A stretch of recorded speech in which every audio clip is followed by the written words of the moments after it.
Nah, dengan judul Kenapa Muhammad Perintahkan MBUH ya dalam Sirah Nabawiyah halaman 489. Apa sih Bu Deborah MBUH itu kok pakai acara-acara singkatan-singkatan segala. Nanti kalau saya tulis jelas nanti kita kena ya itu karena agak sedikit kekerasan banget. Seperti itu ya teman-teman. Nah, temanya seperti itu dan kita ambil datanya dari Sirah Nabawiyah halaman 489. Jangan kayak Media Channel semalam ya teman-teman. Maaf suara saya jelas nggak Pak? Soalnya sinyalnya turun ini. Jelas Bu, sangat jelas, sangat jelas. Oke. Iya, saya jelas. Jadi seperti Media semalam, dia sudah ketangkap basah ngambil dari artikel masih aja ngeles. Jujur saya akuin kesabaran Media Channel untuk bertakiyah itu sangat luar biasa. Saya aja sampai kaget tuh. Gitu udah ketangkap basah berkali-kali masih aja bisa ngeles ya. Nah, kami membawakan data dari Sirah Nabawiyah, dari tulisan cendekiawan Muslim, ya. Itu pun ditolak sama beliau, sama Media Channel. Ya, hanya untuk mempertahankan mempertahankan doktrin yang dia punya, untuk mempertahankan, untuk membela Nabi atau Allahnya itu. Nah, saya nggak usah panjang-panjang, saya akan membacakan disclaimer channel kesayangan kita ini ya teman-teman, yaitu sesi tanya jawab, wajib tampilkan dalil, tidak berasumsi, tidak mengujar kebencian, tidak menghina simbol-simbol agama, tidak menafsirkan ayat atau hadis sendiri. Bacakan ayat hadis tafsir dengan baik dan benar, dilarang menyerang pribadi, golongan, institusi, ataupun sarah. Menjunjung etika berdiskusi, tanggung jawab personal tersebut apabila melanggar disclaimer ini. Seperti itu ya kawan-kawan. Nah itu memang tema RAK atau tema kita itu adalah KBKIM, yaitu bertanya ya. Bukan kita bertanya gitu. Kenapa, mengapa, ada apa, kok bisa ada ajaran sekeras ini? Masa iya sih disuruh membunuh? Masa iya sih disuruh seperti itu? Gitu ya teman-teman. Saya juga bingung dan teman-teman di live chat saya rasa juga bingung ya teman-teman. Nah, tetapi kalau kata Pak Ustadz kita, kalau kita udah bingung berarti kita sudah beriman. Seperti itu. Nah, oke, saya akan tampilkan data itu ya yang saya bilang itu di Sirah Nabawiyah halaman 489. Bagi teman-teman yang mempunyai Sirah Nabawiyah, tulisan cendekiawan Muslim yang bernama Ibnu Hisam, ya boleh dibuka Sirah Nabawiyah halaman 489 dan kita bisa membaca sama-sama. Kalaupun tidak punya, saya akan share screen atau membentangkan agar kita bisa membaca sama-sama. Jadi teman-teman juga bisa melihat. Gitu ya teman-teman. Oke, saya bacakan ya Sirah Nabawiyah halaman 489 itu seperti apa. Nah, ini pembunuhan terhadap Uqbah bin Abu Mu'aid. Ibnu Ishaq berkata, Rasul SAW terus berjalan ketika beliau tiba di Irki Az-Zaibiyah. Beliau memerintahkan pembunuhan terhadap Uqban bin Mu'aid. Ibnu Hisham berkata, Az-Zabi berasal dari selain Ibnu Ishaq. Ibnu Ishaq berkata, sahabat yang menawan Uqbah bin Mu'aid ialah Abdullah bin Salam dari Bani Al-Ajlan. Ibnu Ishaq berkata, ketika Rasul SAW memerintahkan pembunuhan terhadap Uqbah bin Mu'aid, ia berkata, hai Muhammad, anak kecil menjadi milik siapa? Rasul SAW menjawab, neraka. Uqban bin Mu'aid dibunuh Asim bin Tasbit bin Abu Al-Aqla an-Asyari, saudara Bani Amr bin Auf, seperti dikatakan kepadaku oleh Abu Ubaidah bin Muhammad bin Amr bin Yasir. Ibnu Hisham berkata, ada yang mengatakan Uqban bin Mu'aid juga dibunuh Ali bin Abu Thalib seperti dikatakan kepadaku oleh Ibnu Syihab Az-Zuhri dan ulama lainnya. Memerintahkan ya teman-teman. Ibnu Ishaq berkata, dari Irki dan Az-Zabiyah, Rasul SAW bertemu dengan Abu Hindu Hindun mantan budak Farwah bin Amr bin Bayadi yang membawa kantong yang penuh berisi makanan dan kurma, tepung dan samin.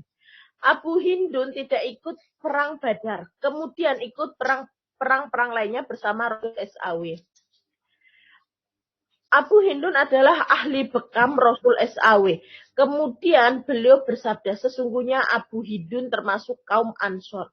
Oleh karena itu, nikahkan dia dan nikahkan wanita kalian dengannya. Para sahabat melaksanakan perintah Rasul SAW. Ibnu Isa berkata, Rasul SAW terus berjalan hingga beliau tiba di Madinah sehari sebelum kedatangan para tawanan perang. Ibnu Isa berkata bahwa Abdul bin Abu Bakar berkata kepadaku bahwa Yahya bin Abdullah bin Abdurrahman bin As'ad bin Zurarah berkata, Rasul SAW tiba di Madinah membawa para tawanan perang. Ketika itu, Saudah binti Zam'ah, istri Rasul SAW, berada di tempat keluarga Afrah, sedang meratapin kematian Auf bin Muawis. Keduanya anak Afrah itu terjadi ketika hijab belum diwajibkan kepada wanita muslimah.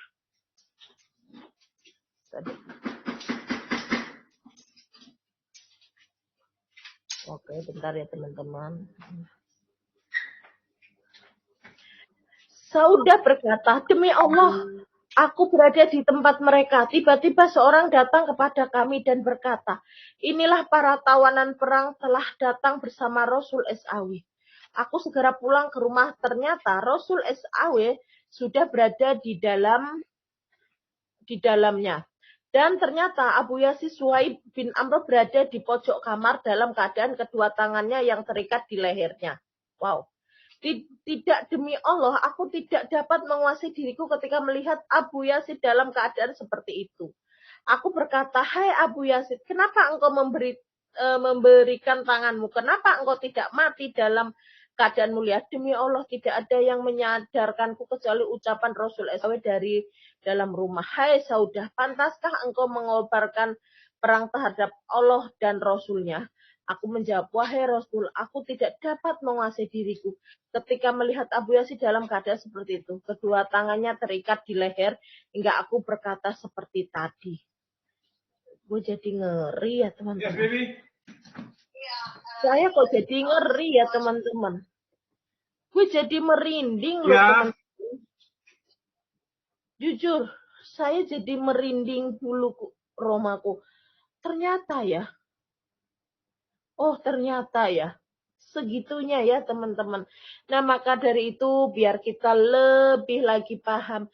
Kenapa seperti itu ya. Disuruh membunuh, diikat tangannya ke leher. Seperti yang kita baca tadi ya.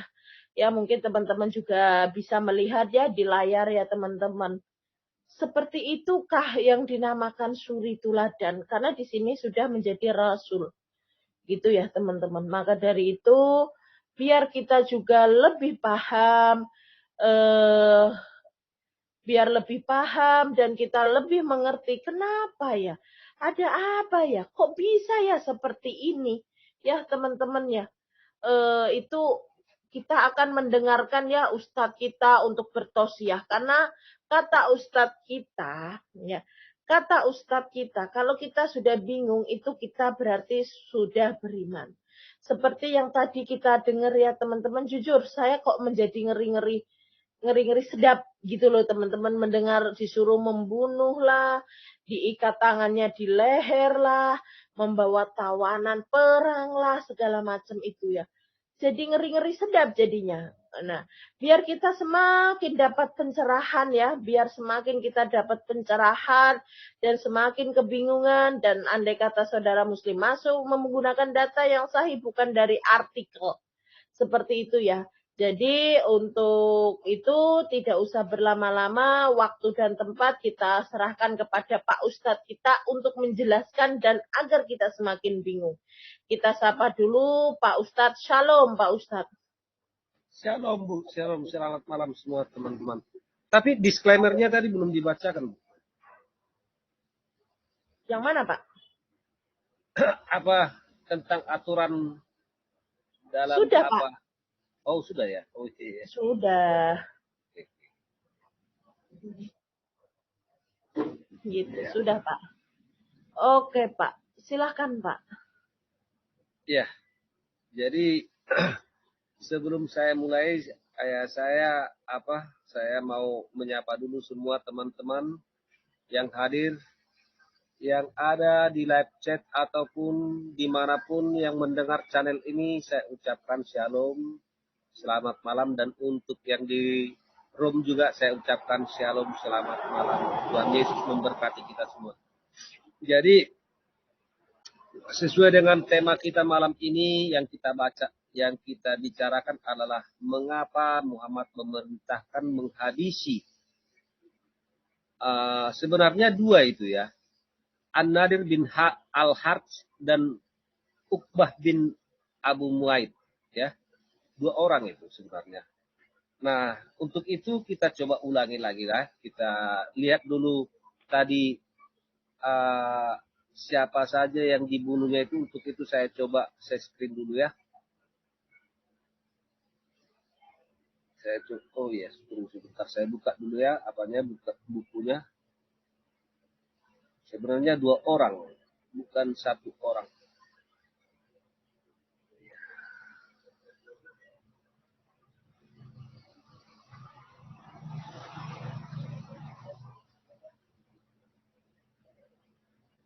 Ini ya, sebenarnya dua orang ini. Ya. Ini yang pertama, dia disuruh dibunuh adalah An-Nadir bin Al-Hars. Dan ini yang membunuh beliau ini disuruh, yaitu si Ali bin Abu Talib, atau menantunya ya, menantu Muhammad. Si Ali namanya yang membunuh. Ali bin Abu Talib atau suami dari Fatimah, itu yang pertama dibunuh. Kemudian tadi si Uqbah bin Abu Muaid ya. Jadi dua sebetulnya ini yang dibunuh. Jadi cuman gini, setelah dibacakan tadi ya, setelah dibacakan semua sirah Nabawi Ibnu Hisam, jadi kita dapat pesan di halaman 489, perintah Nabi yang katanya mulia ini menyuruh membunuh An-Nadir bin Al-Harts dan Uqbah bin Abu Muaid. Dan kedua orang ini diperintahkan dibunuh Nabi memerintahkan Ali bin Abu Talib. Jadi tadi diceritakan bahwa yang dibunuhnya ini sedang dalam keadaan terikat. Jadi yang jadi pertanyaan di sini adalah siapa kedua orang ini dan mengapa diperintahkan dibunuh oleh Nabi? Kesalahan apa yang diperbuat oleh kedua orang ini dan apa kaitannya dengan Al-Quran?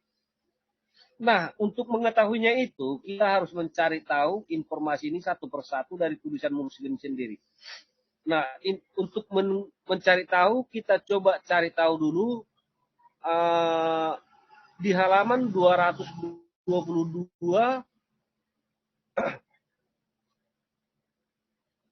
bahwa di sana diceritakan bahwa An-Nadir bin Al-Harits pernah memberi nasihat kepada orang Quraisy dengan suatu kata-kata yang berupa sindiran ya. Kita coba baca dulu halaman 222-nya ya. Siapa kedua orang ini? Dan mereka ini sebenarnya berdua adalah bersama selalu ya. Nah, itu kita coba dulu ya. Ini ya, An-Nadir bin Al-Harits menasihati orang-orang Quraisy. Dua orang sebetulnya ya. Jadi diceritakan di sini ketika Abu Jal berkata seperti maka berdirilah An-Nadir bin Al-Harits bin Al-Kalab bin Kalb bin dan seterusnya. Hai orang, jadi kata-kata siapa ini si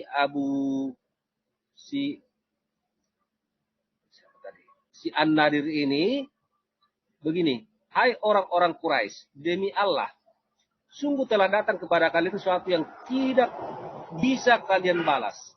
Sungguh sebelum ini Muhammad di mata kalian adalah anak ingusan.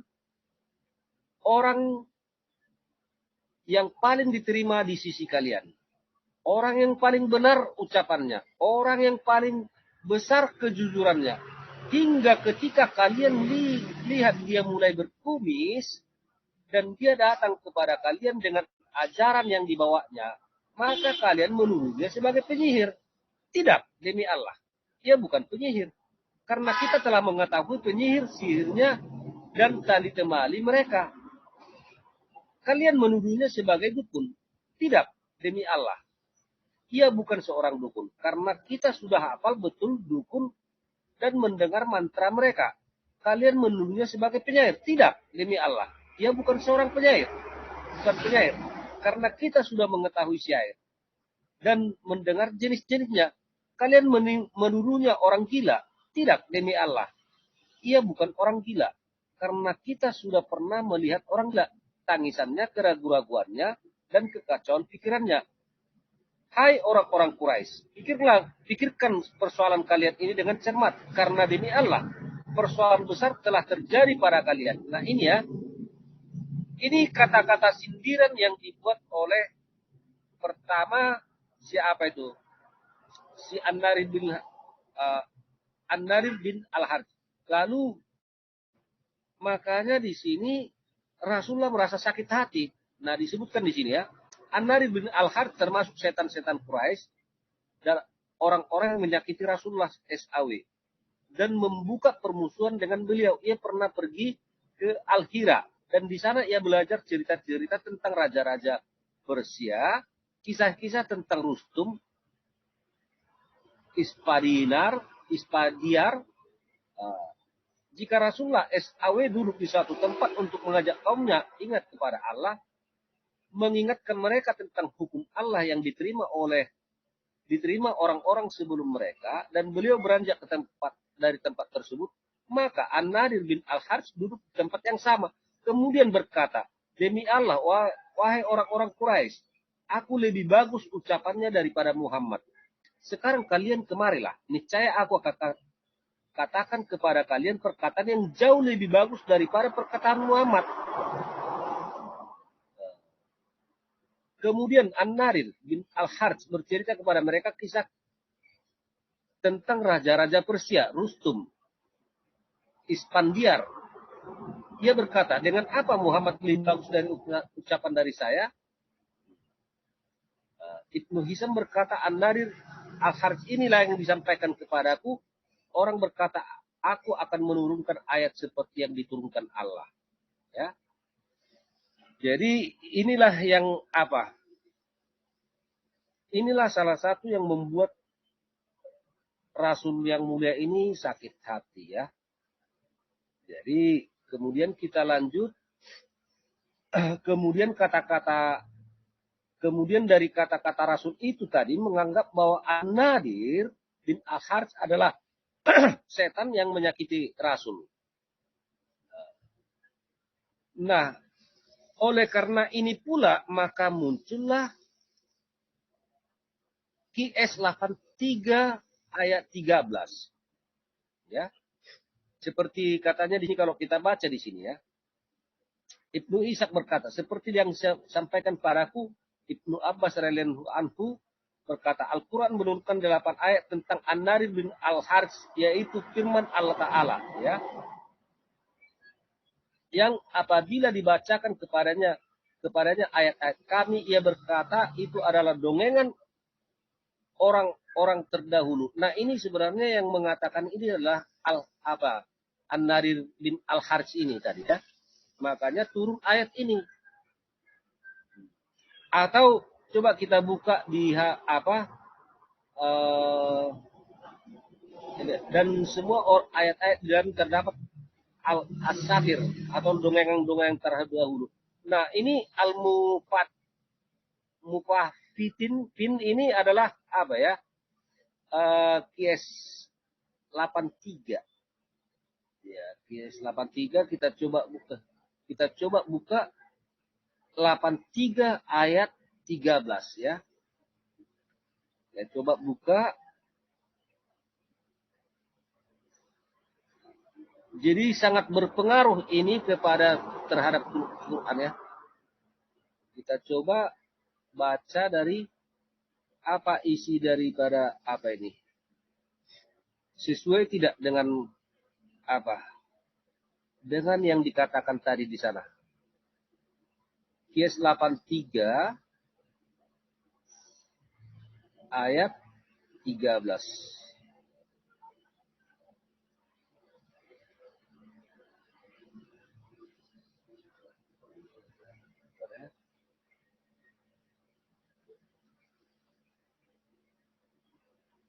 Jadi berkaitan dengan pembunuhan itu adalah berkaitan dengan qiyas juga ya.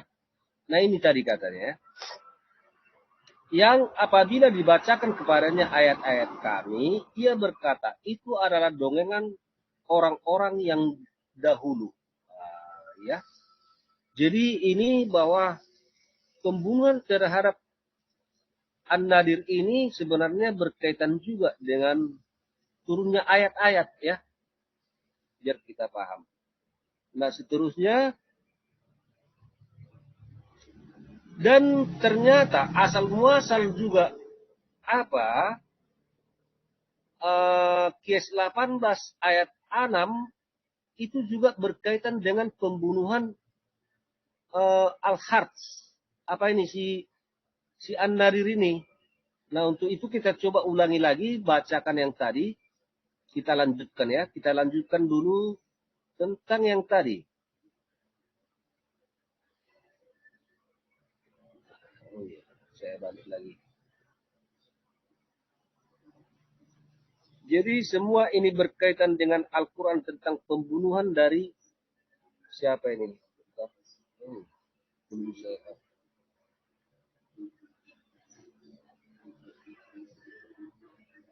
Ya, kita baca lagi di dalamnya.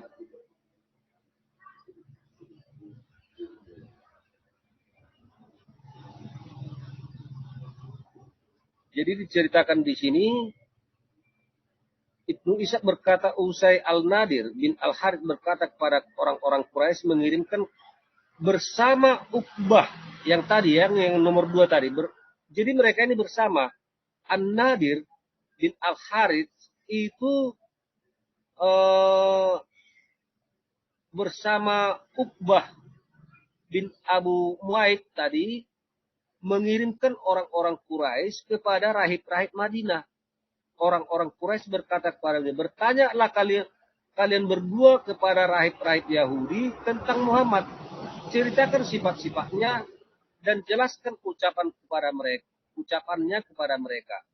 Karena mereka adalah orang-orang yang pertama kali diberi kitab mempunyai pengetahuan tentang para nabi yang tidak kita ketahui. Kata si An-Nadir ini ya. An-Nadir bin Al-Haris dan Uqbah bin Abu Mu'aid berangkat ke Madinah. Tiba di sana, keduanya bertanya kepada rahib-rahib Yahudi tentang Muhammad SAW. Sembari menjelaskan sifat-sifat sebagai ucapan beliau kepada mereka. Keduanya berkata kepada mereka, sesungguhnya kalian mempunyai kitab Taurat. Dan kami datang kepada kalian untuk bercanda tentang sahabat kami dalam kurung Rasulullah SAW. Lalu bertanyalah mereka itu ya. Ibnu Ishaq berkata, rahib-rahib Yahudi berkata kepada kedua utusan Quraisy, tanyakan 3 hal. Nah, itu yang biasa kita bacakan itu ya dalam apa?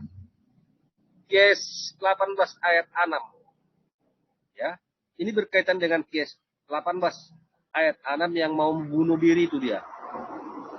Jika ia mampu menjawab ketiga hal tersebut, ia seorang nabi yang diutus. Jika ia tidak bisa menjawabnya, maka ia berkata bohong, ya kan?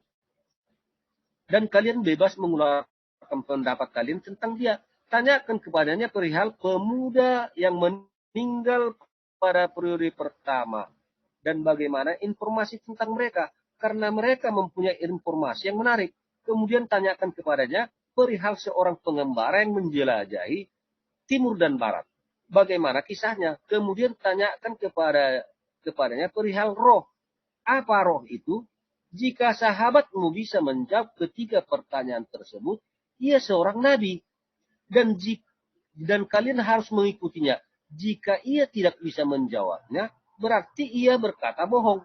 Silakan kerjakan apa yang kalian inginkan terhadap dia. Nah, ini yang mereka inilah sebenarnya bertanya kepada Nabi tentang ketiga hal seperti yang tertulis dalam QS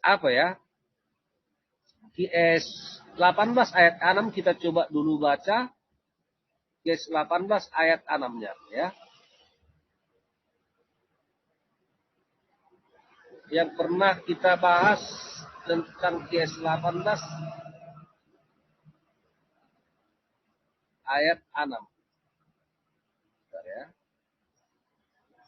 Yang hampir saja kalau kita baca di sini mau bunuh diri ya. Karena pertanyaan dari orang apa?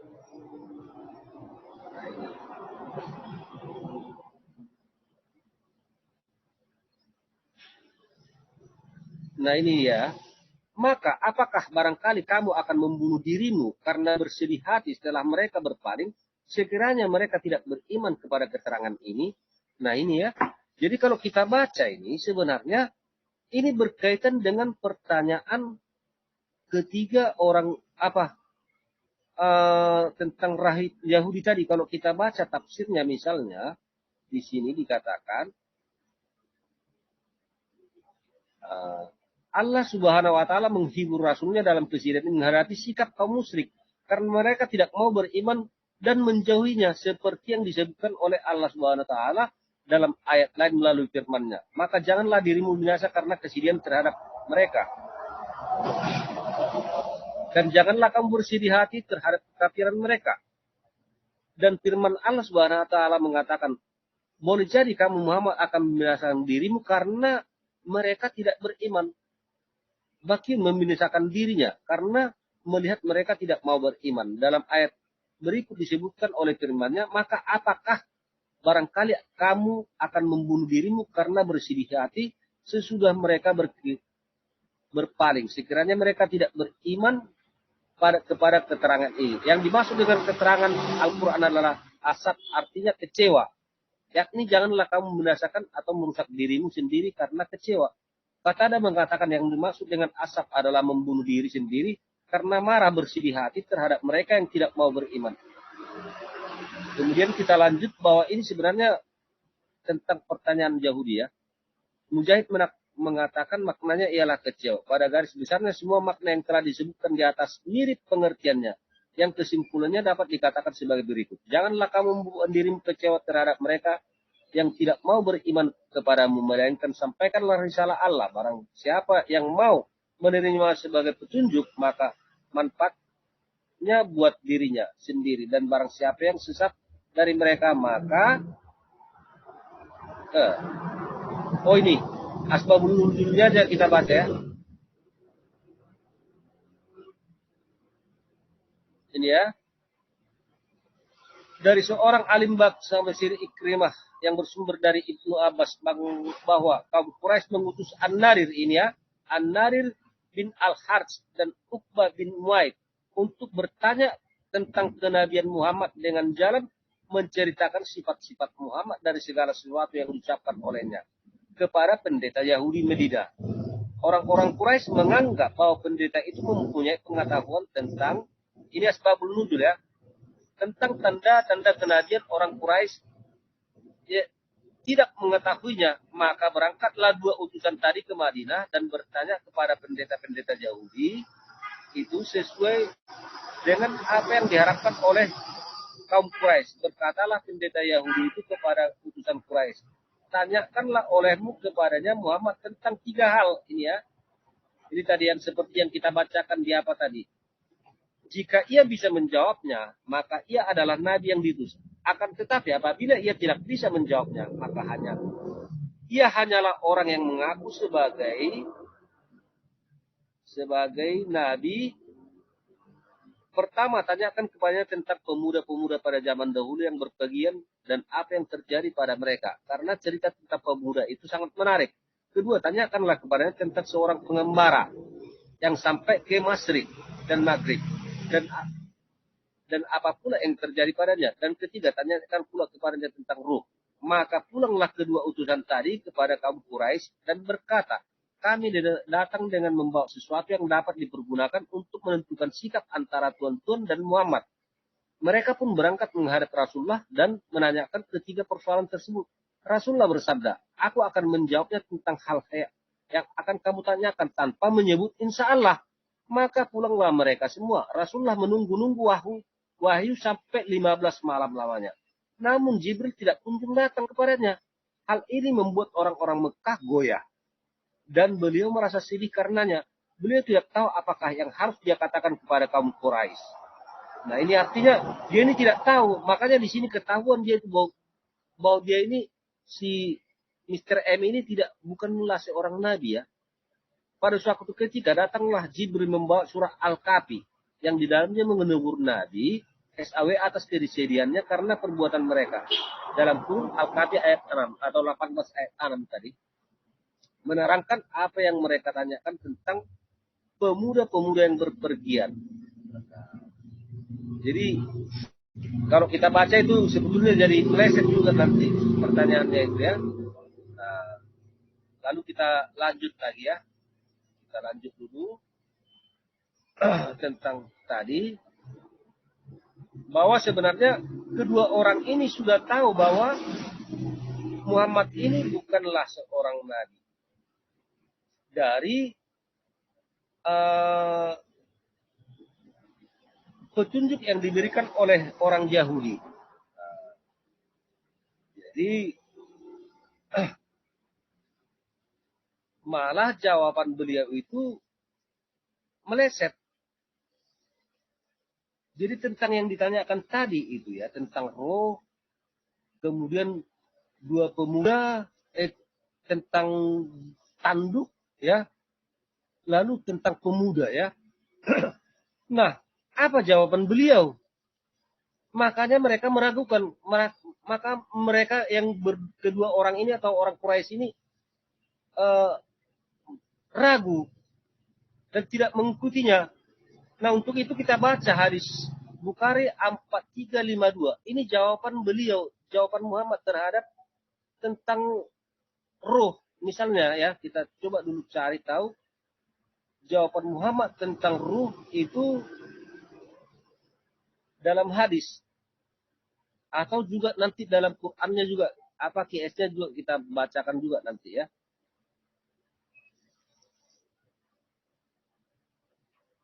Jadi hadis Bukhari 4352. Ini jawaban beliau tentang roh tadi.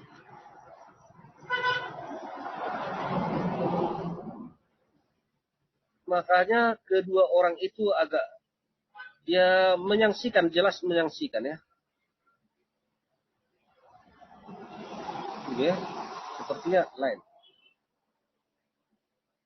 4352. Sepertinya salah. Tadi saya bikin di sini. Oh, 43. Ya, salah ini. 43.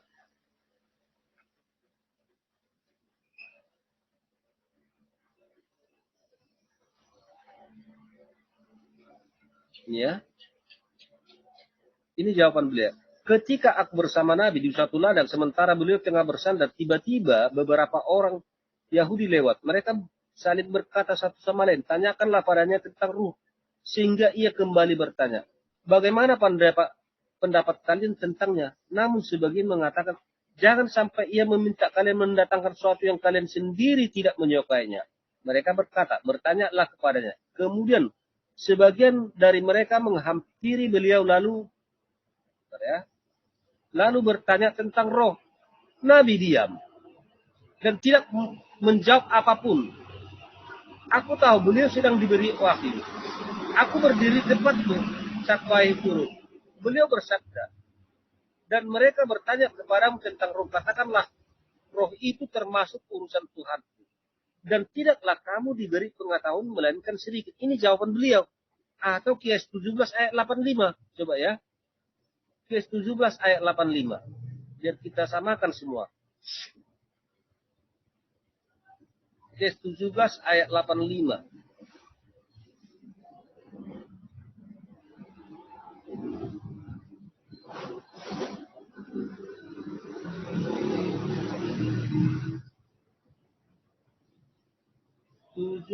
Ayat 85. Nah,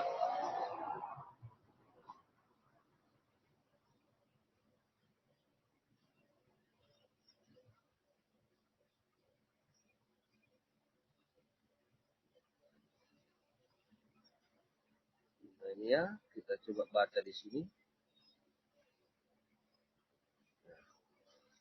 Dan mereka bertanya kepadamu tentang roh. Katakanlah, roh itu termasuk urusan Tuhanku. Dan tidaklah kamu diberi pengetahuan melainkan sedikit. Nah, ini jawaban Nabi ya. Jadi jelas bahwa ini berkaitan tentang Al-Quran juga. Tentang pembunuhan yang dilakukan oleh Nabi terhadap kedua orang ini. Nah, kita lanjut lagi ya. Kemudian, tentang dua tanduk. Yang ditanyakan oleh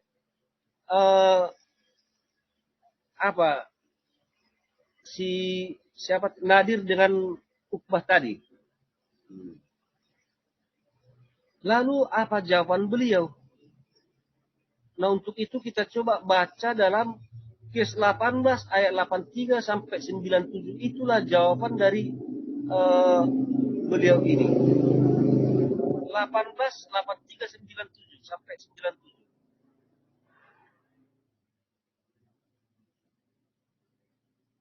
Sebenarnya ini berkaitan dengan ini. Makanya beliau ini sebenarnya hampir bunuh diri karena 15 hari tidak datang tidak datang wahyu,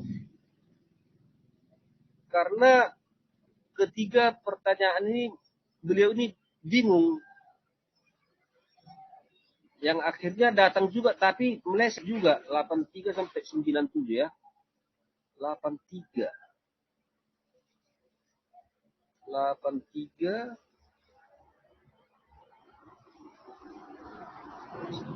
sampai 97 ya. Itu sebetulnya udah paham kita ini ya. Nah, ini mereka bertanya kepadamu Muhammad tentang Zulkarnain. Nah, ini Zulkarnain. Zul artinya ini ya, Zul artinya itu dua. Karnain artinya tanduk. Sebenarnya yang ditanyakan Berarti oleh dua tanduk dong, Pak. Ya, betul, dua tanduk. Dua tanduk. Iya, sebenarnya yang ditanya itu yang ada di dalam kitab Daniel tentang dua tanduk yang muncul itu adalah tentang menceritakan tentang Media dan Persia, tetapi Muhammad malah melarikannya ke Zulkarnain. Karena dua Zulkarnain ini adalah seorang ya bisa dikatakan raja juga, penguasa juga pada zaman itu mungkin. Tapi itu sebetulnya adalah kisahnya juga ya. Legenda. Ini yang jadi jawaban beliau itu. Nah, jadi sangat meleset. Padahal yang ditanyakan itu sebetulnya yang mau dijelaskan adalah tentang Media Persia. Itu dua tanduk yang muncul di kitab Daniel itu ya. Penglihatan dari Daniel itu yang dimaksudnya. Lalu tentang ketiga pemuda dijawabnya dalam Qiyas 18 ayat 10 sampai 26. Contohnya ya. Malah meleset ke Seven Sleeper. Apa kisah Seven Sleeper? 18. Ini jawaban beliau, makanya aneh. 10 sampai 26.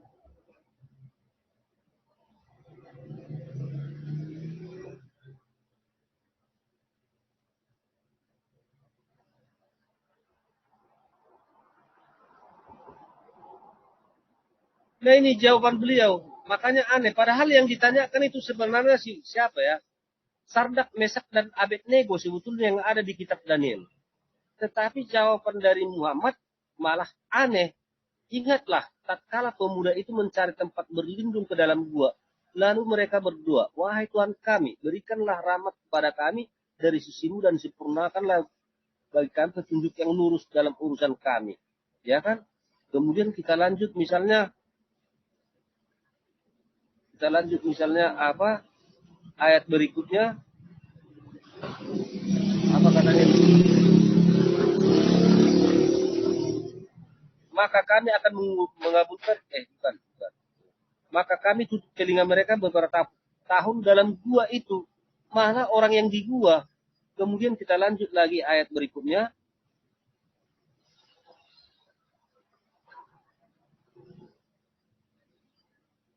Kemudian kami bangunkan mereka agar kami mengetahui manakah di antara kedua golongan itu yang lebih tepat dalam menghitung berapa lama mereka tinggal dalam gua.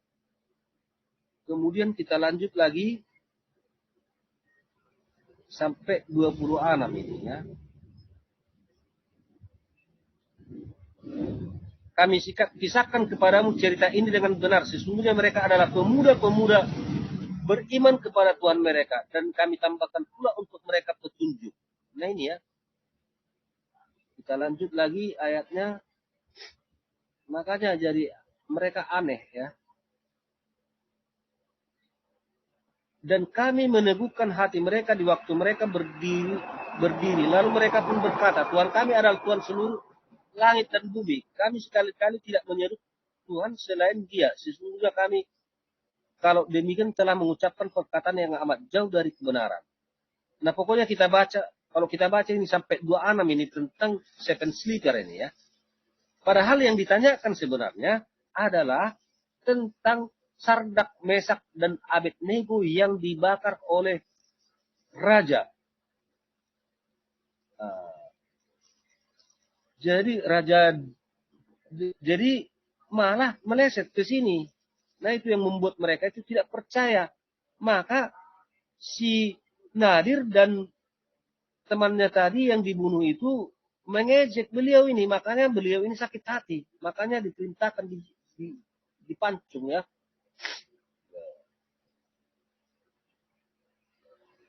Jadi itulah yang membuat beliau ini sakit hati. Sebab mereka ini merasa mempermalukan Nabi yang akhirnya menumbuhkan kebencian. Sebab beliau ini sangat terobsesi sekali terhadap menjadi seorang nabi hingga akhirnya beliau selalu mendoakan hal-hal yang buruk kepada kedua orang ini. Misalnya pada halaman 266 doa beliau ini ya. Kita coba di Sirah Nabawiyah Ibnu Hisam tadi doa-doa beliau ini kepada kedua orang ini. Halamannya 260. Oh, belum saya buka ya. Tunggu. 266 nampak itu nanti bahwa doa beliau ini kepada kedua orang yang akan dibunuhnya itu. Cuman belum dapat kesempatan. 266 coba ya. Kalau kita lanjut lagi ke bawah 223 224 225 226.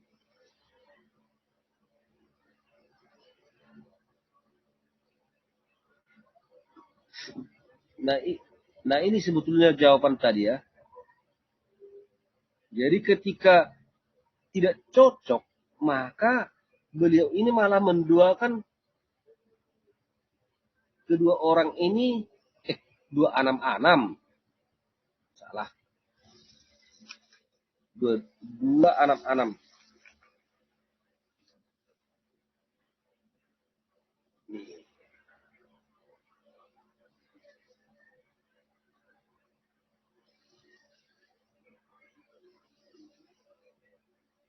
Nah ini ya. Karena kedua orang ini juga juru tulis yang membuat perjanjian pada saat itu. Rasulullah SAW mendoakan keburukan baginya. Ini kepada An-Nadir bin Al-Harts. Kemudian sebagai jari Mansur bin Ikrimah menjadi lumpuh. Ini doa beliau ini kepada An-Nadir, makanya tadi terakhir disuruh di apa di pancung itu.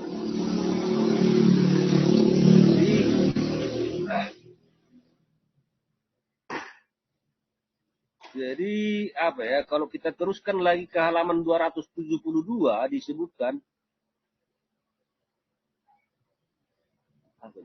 sebentar dulu ya, saya jawab dulu ya, sebentar ya. Sebentar ya.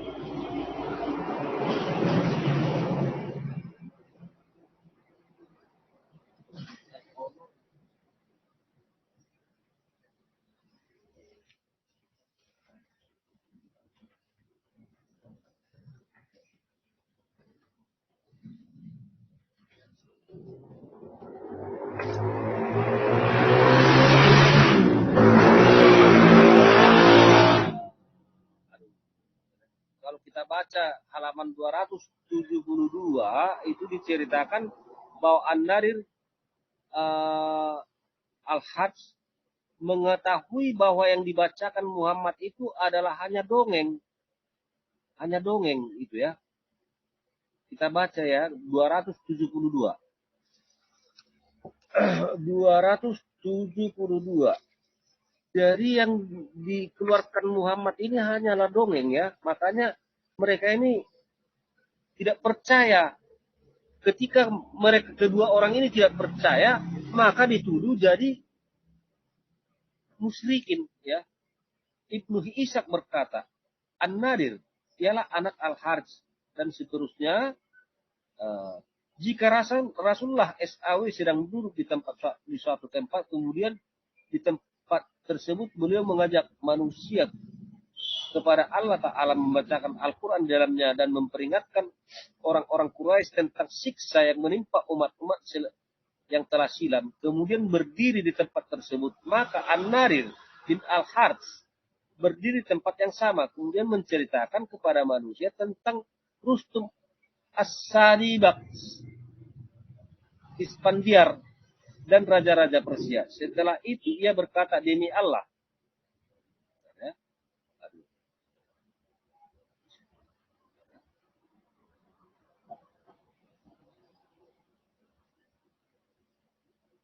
Demi Allah, ucapan Muhammad tidak lebih baik dari ucapanku. Ucapan Muhammad tidak lain hanyalah dongengan orang-orang dahulu, katanya. Aku bisa menulis dongeng sebagaimana ia menulis dongeng-dongeng tersebut. Kemudian Allah Ta'ala menurunkan ayat tentang dirinya dan mereka berkata, dongengan orang terdahulu diminta supaya dituliskan, maka dibacakan dongeng itu kepadanya setiap pagi dan petang. Ya, katakanlah Al-Quran diturunkan oleh Zat yang mengetahui rahasia langit dan bumi. Sesungguhnya dia maha pengampun lagi maha penyayang. Itu Al-Quran atau Kes 25 ayat 5 sampai 6 ya. Jadi sebetulnya kedua orang ini tahu yang dibacakan oleh Muhammad itu hanya dongengan-dongengan. Seperti yang diceritakan bahwa beliau ini sebelumnya adalah selalu duduk di warung orang Yahudi dan budak dari orang Yahudi itu yang selalu membacakan dongengan kepada beliau ini.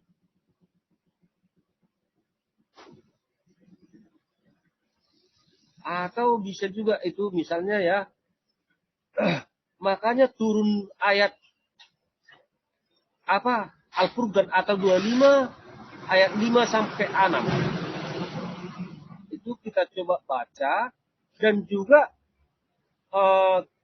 QS 68 ayat 15. Ya, kita coba baca apa isi dari apa sesuai tidak dengan apa ini, dengan apa yang diceritakan dalam Sirah Nabawi Ibnu Hisham ini. Kita coba baca Al-Furqan atau QS 25 ayat 5 sampai 6 ya.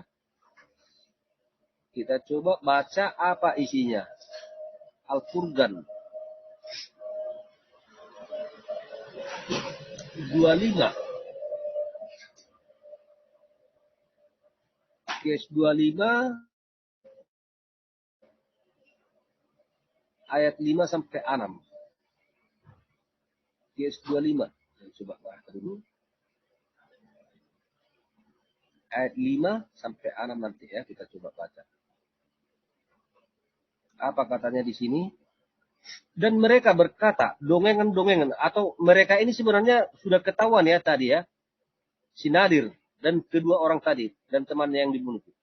Dongengan-dongengan orang-orang terdahulu dimintanya supaya dituliskan, maka dibacakanlah dongengan itu kepadanya setiap pagi dan petang. Kemudian ke ayat 6-nya.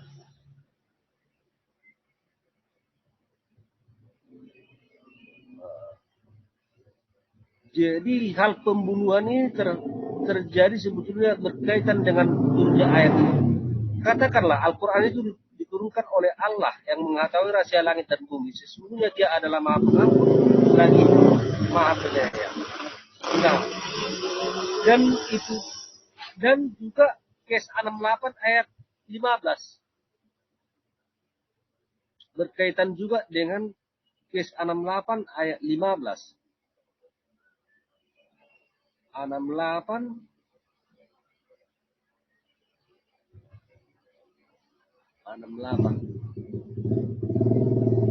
ayat 15.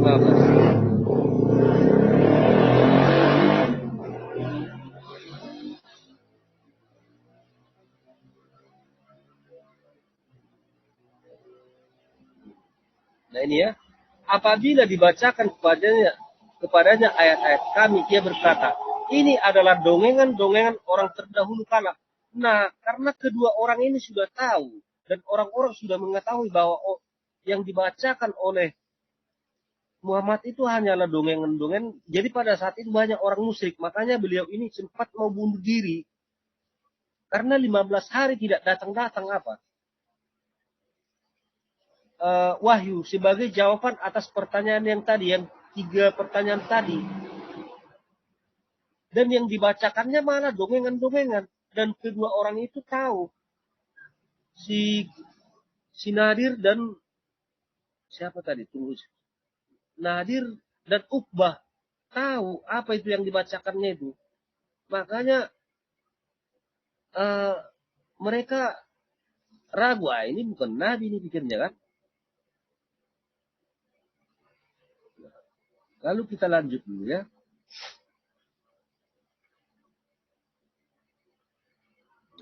Kita lanjut lagi. Nah, kemudian sebagai jawaban dari Allah, ya, jawaban dari Allah kita coba baca lagi di Sirah Nabawiyah, kita baca selanjutnya tadi. Apa jawaban Allah untuk membela Nabi? Kita coba bacakan lagi.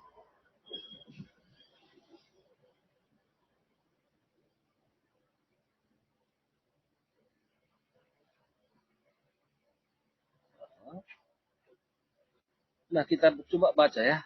Allah Ta'ala juga menurunkan ayat berikut perihal An-Nadir bin Al-Harits ya. Ayat apa itu? Itu yang kita bacakan tadi ya. Apabila dibacakan kepadanya ayat-ayat kami, dia berkata inilah adalah dongengan-dongengan orang-orang dahulu kala. Atau Al-Qalam atau 68 ayat 15. Allah Ta'ala menurunkan ayat berikut perihal An-Nadir bin Al-Harits. Kecelakaan yang besar bagi mereka, bagi setiap orang yang banyak berdusta lagi banyak berdosa. Dia mendengar ayat-ayat Allah dibacakan kepadanya. Kemudian dia tetap menyembuhkan diri seakan-akan dia tidak mendengarnya. Maka beri kabar gembiralah dia dengan azab yang pedih. Atau QS-nya ini adalah QS 45 ayat 7 sampai 8 itu. Ya. Ini QS 45 ya. Ibnu Isam berkata, firman Allah Ta'ala artinya para pembohong tentang orang tersebut disebutkan dalam Al-Quran. Ketahuilah bahwa sesungguhnya mereka dengan kebohongannya benar-benar mengatakan Allah beranak dan sesungguhnya mereka benar-benar orang yang berdusta. Atau As-Safat 151 sampai 152. Atau bisa dikatakan kes 37 itu. Ya.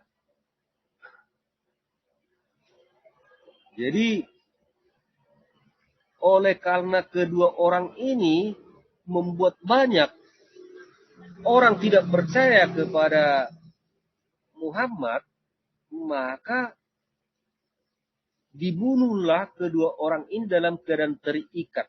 Misalnya kita baca dalam halaman 549. Kita coba ya, 549 itu dibunuh itu. 549.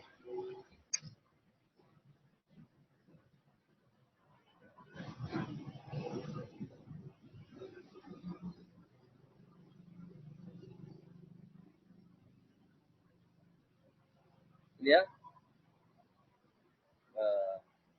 Dan ikan keduanya masuk hidung. Hingga akhirnya keduanya dikenal terikat Naufal bin Suhaib. Total korban masuk perang Bani Naufal ada 5 orang.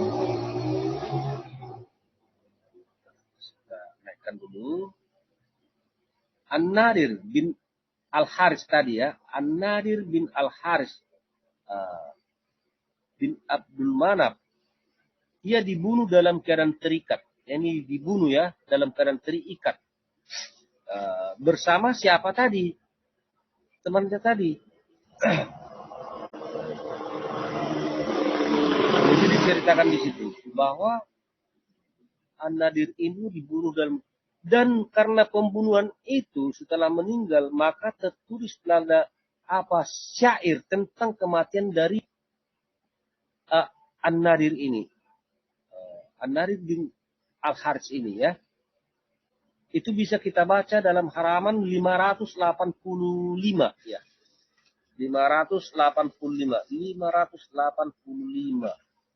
Dan di sini ada Nabi berkelit ya. Ini syair yang ditulis untuk kematian dari An-Nadir ini. Ibnu Ishaq berkata, Qatilah bin Al-Haris berkata menangis saudaranya An-Nadir bin Al-Haris. Nah ini ya kita baca dulu ya apa syair yang ditulis untuk apa ini?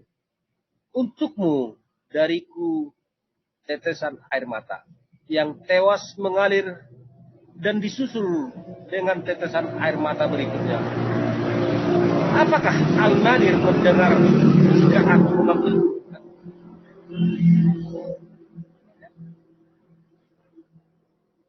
Apakah An-Nadir mendengar jika aku memanggilnya?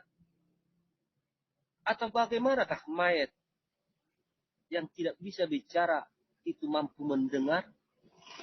Hai Muhammad, hai orang yang paling baik asal usul dari kaumnya. Apa ruginya kalau engkau membebaskan tawanan? Ya, membebaskan pemuda dalam keadaan marah. Atau engkau menerima uang tebusan, kemudian engkau berimpak dengan sesuatu yang amat mahal untuk diimpakkan. An-Nadir adalah kerabat terdekat yang engkau tawar. Dan dia adalah orang yang paling berhak untuk dibebaskan. Pedang-pedang kabilah ayahnya mencarinya untuk Allah. Di sana ada sanak kerabat yang berhak dibelas kasih. Dia digiring menuju kematian dalam keadaan sabar, celah, dan dalam keadaan terikat. Nah ini syair untuk An-Nadir ya, biar kita tahu. Lalu Ibnu Hisam berkata, ada yang mengatakan wallahu alam bahwa ketika syair diceritakan kepada Rasulullah SAW, beliau bersabda, jika syair di atas sampai kepadaku sebelum dia dibunuh, aku membebaskan.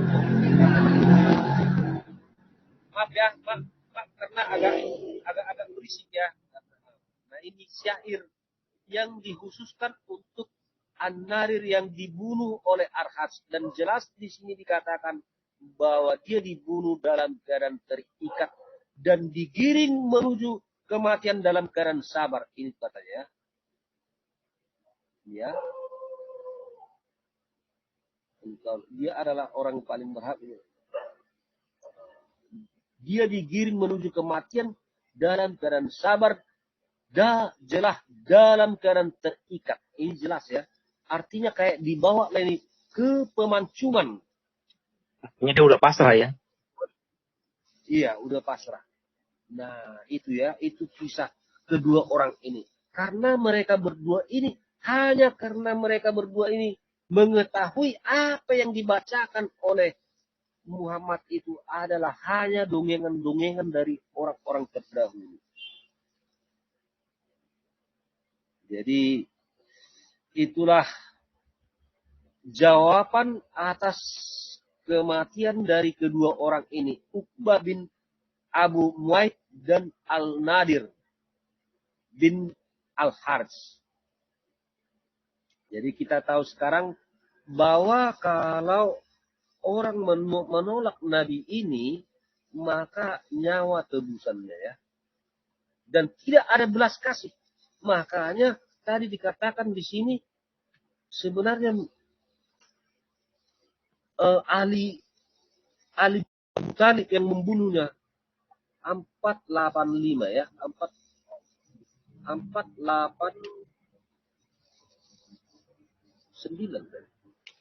489 Pak, bukan 485. Ya, 489 ya. Ini ya, kedua orang ini. Sebetulnya dalam satu halaman ini nih, pembunuhan terhadap An-Nadir bin Al-Harits dan pembunuhan terhadap Uqbah bin Abu Mu'aid ya. Jadi saya rasa itu saja yang bisa kita dapat informasi. Sebetulnya masih banyak lagi informasi kalau kita gali tentang apa ini, tentang kedua orang ini dan asal usul atau asbabun nuzul dari Quran. Jadi saya rasa itu saja yang bisa saya sampaikan malam ini. Kalau ada yang merasa, kalau ada bertanya atau bisa ditambahkan teman yang lain, silakan ditambahkan. Itu saja. Oke, ya. Pak, subscribe-nya nggak usah diturunin, Pak. Oh iya ya. Oh ya. Jadi ngeri sekali ya. Sadis menurut saya ya Pak ya. Sadis banget. Nah sebelum kita ini di sini ada sesepuh kita nih Pak Umar. Salam Pak Umar. Lama nggak jumpa nih. Jangan dibilang gitu lah Bu. Terus udah masuk Pak. Ada media channel yang luar biasa loh muter-muternya. Sampai sakit kepala saya semalam itu. Masih aja ketangkap basah, masih aja ngeles kesana kesini. Pokoknya ya kayak gitu waktu Bapak jelasin mengenai kelahiran Muhammad itu. Pengen rasanya dijipak itu orang. Oke, Pak Umar gimana nih pendapat Pak Umar mengenai tema hari ini dan yang sudah dijelaskan oleh Ustadz kita, Ustadz Garnet ini Pak. Silakan Pak, tambahannya. Ya, apa mau ditambahin lagi? Itu udah jelas semua. Jadi istilahnya dia sebenarnya nggak mau bahwa kebohongan dia itu diketahui orang banyak. Betul. Sebenarnya Pak, masalah dia tuh karena setia harus dibunuh, enggak. Sebenarnya dia menurut saya itu dia sendiri yang menyuruh untuk membunuh gitu loh Pak. Tapi kan paling nanti muslimnya nangkapnya di ujung aja tuh. Itu kan korban musuh ya kalau dari tangkap ya wajar dibunuh kan gitu. Tanpa mereka tahu latar belakang pembunuhan itu kenapa kan gitu. Iya, betul. Mereka pokoknya ya kan namanya ketawanan, nanti larinya ke Belanda Pak. Nanti penjajah Belanda ini larinya. Yakin deh. Gitu. Larinya ke penjajahan Belanda kan orang Indonesia aja saat penjajahan Belanda itu kan dibunuh, pasti larinya ke situ. Nah, padahal sebenarnya kan poin kasus ini sebenarnya kan dia ngaku-ngaku seorang nabi dan dia mengakui adalah penerus sejarah penerus nabi-nabi yang diakui di dalam kitab atau diakui orang-orang Yahudi lah ya kan. Maka orang-orang Mekah, Quraisy bertanya kepada orang Yahudi yang punya kitab-kitab itu, yang mereka memiliki nama nabi-nabi itu, ya kan? Iya. Bagaimana cara mengetes kebenaran klaim Muhammad itu?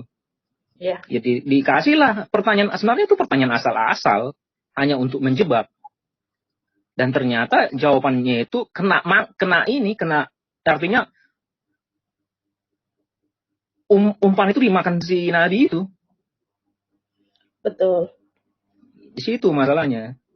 Betul. Cuma ketika ketahuan dia jadi mereka biar orang-orang muslim ini harus tahu karakter nabinya ini itu seorang pendendam loh.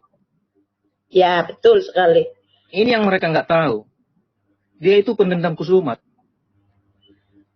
Dia bukan dia nggak punya belas kasih. Sekalipun dia mengampuni orang, itu karena ada keuntungan yang diambil.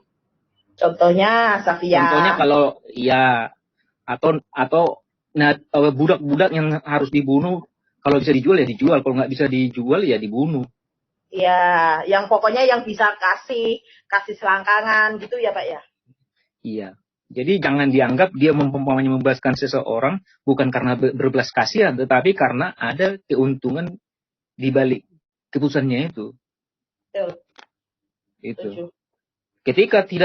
Ketika seseorang itu dianggap membahayakan karir kenabian dia atau rahasia dia tidak segan-segan untuk membunuhnya.